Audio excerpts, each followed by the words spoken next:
Today, I will share with you some of the ways we attempted to help Cody build confidence through sport and physical activities. Some attempts fell short, others worked surprisingly well.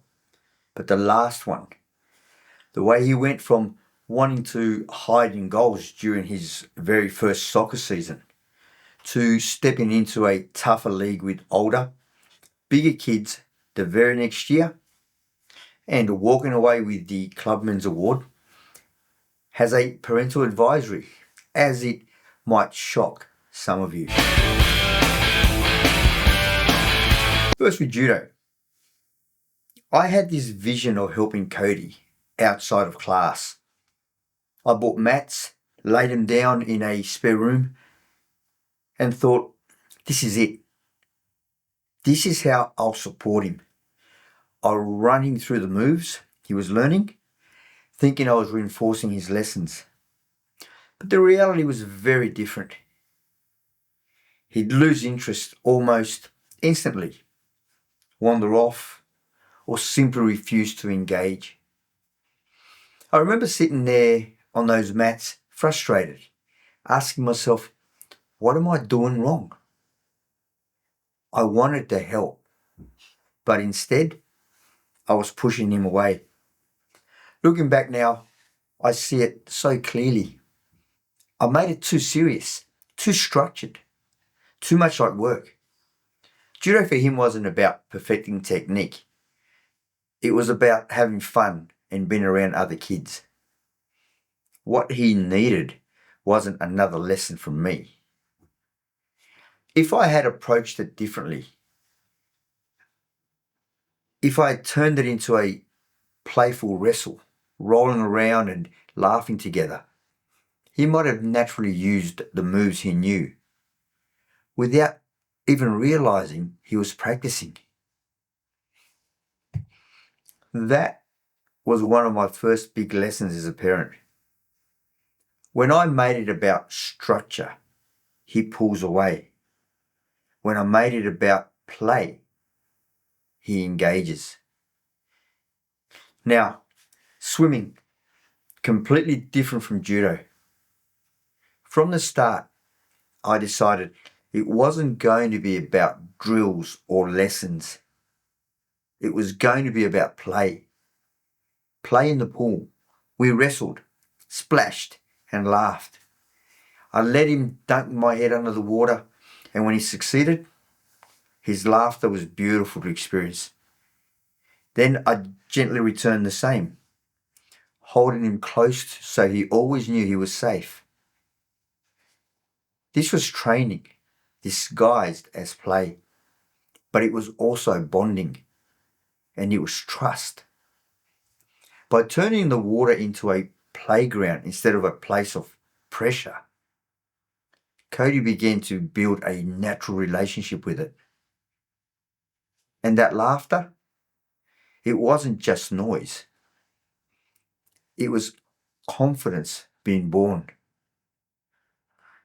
With every giggle and every playful dunk, he discovered that water wasn't something to fear. It was something he could master. He went from clinging tightly to me to floating freely, to diving under without hesitation. Over time, that play translated into something bigger. He became confident, not just in the pool, but in the ocean.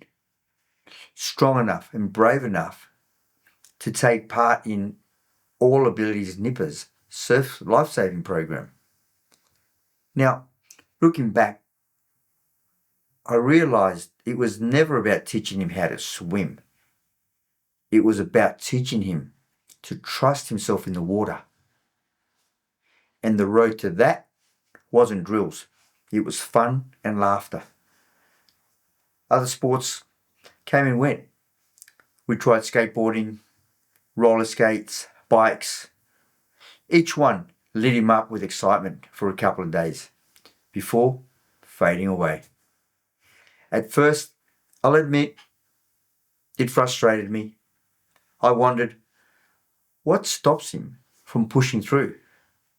How is he not sticking it out? But over time, I came to see it differently. It wasn't that he was giving up.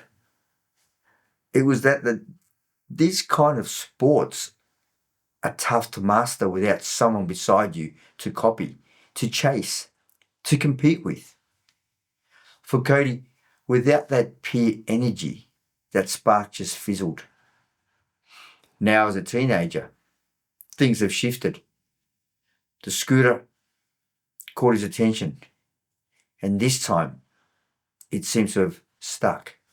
Not because it suddenly got easier. He's had his share of falls and scrapes, but because now there are kids in the neighbourhood riding them. Age, timing, and community gave him the push he needed. That's when I realised something important. Sometimes practice and persistence don't come from inside. It comes from the environment around you. Put the right people, the right timing, and the right encouragement in place, and suddenly what once seemed impossible starts to feel natural. Now, parental advisory time. Before I share the last part, let me warn you. Some of you might shake your head, maybe even cringe. But sometimes the most unorthodox choices are the ones that make the biggest difference. And for us, soccer has been the real test. The first season, Cody would want to hide in the goals, unsure of himself. And yet, I knew this game could open doors for him. A team sport meant friendship. A sport he could carry into adulthood meant belonging. But how do you keep a timid child interested when every attempt at practice with me ended in 5 minutes of frustration? I thought back to how my wife encourages him with food. She puts new foods on his plate and says, "Try it. If you don't like it, spit it out. No pressure." More often than not, he surprised us. He would attempt it, and some he would actually eat. I worked out the answer wasn't pushing him, it was making the game part of his environment. Always there, always within reach. So I bought a second soccer ball. I started kicking it at the lounge, using it as a backboard. My wife's reaction was instant. No, no, no, not in the lounge. This is not happening. I had to fight for the idea. I told her, trust me, he needs to see it, to have access to it, and to make it as if it's his choice, not ours, to kick a ball. Let's just see what happens. She reluctantly agreed, and that's when everything changed. At first, Cody just watched, but within half an hour of me stopping, he picked up the ball. Just once, then again, and again. Soon, he was kicking it against the lounge, just like I had, mimicking every move without me asking. Something changed in those moments. He'd be deep in a game on his iPad, then suddenly stop and start dribbling the ball through the house. At dinner, he'd rest his foot on the ball under his stool, as if it had become an extension of him.